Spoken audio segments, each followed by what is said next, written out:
রাস্তা দিয়া যায় আর জমিদারের পুত্রবধূও যায়। একজন সামনের থেকে আসতেছে, একজন সামনের দিকে যাইতেছে।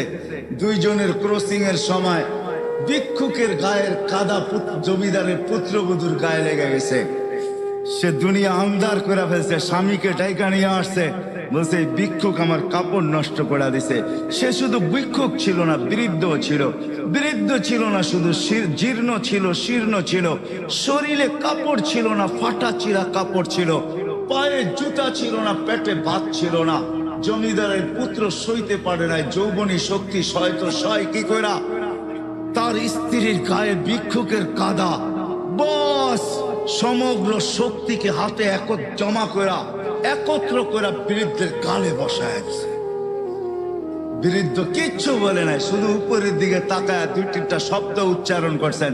শব্দগুলা হলো ইয়া মাল্লা তারা হলো ওয়ুন, ও আল্লাহ চোখে দেখা যায় না, ও তারা কুল্লা শাই তুই সব দেখিস, ফারা তারা মা বি তুই কি দেখিস না আমার সাথে কি ঘটতেছে, এটা কি দেখিস না?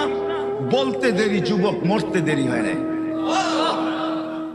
জমিদার চলে আসছে, প্রতিশোধ নিবে। বৃদ্ধের একদিকে মুস্কি হাসি, একদিকে বলতেছে প্রেমের খেলা এমনই হয়। জিজ্ঞাসা করছে কিসের প্রেমের খেলা রে? বলছে ওর প্রেমিকার গায়ে আমার কাদা লাগছে, পায়ের কাদা লাগছে, ও সইতে পারে নাই, যৌবনী শক্তি দিয়ে আমার বৃদ্ধ গালে বসায় দিছে। আমাকেও একজন ভালোবাসে, সেও সইতে পারে না,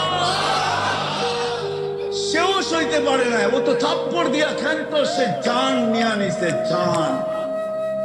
যারাই আমরা অস্তিত্ব লাভ করছি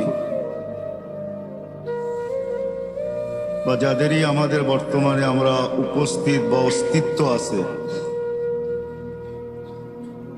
এবং অস্তিত্বের সাথে যত জিনিস সংযুক্ত আছে,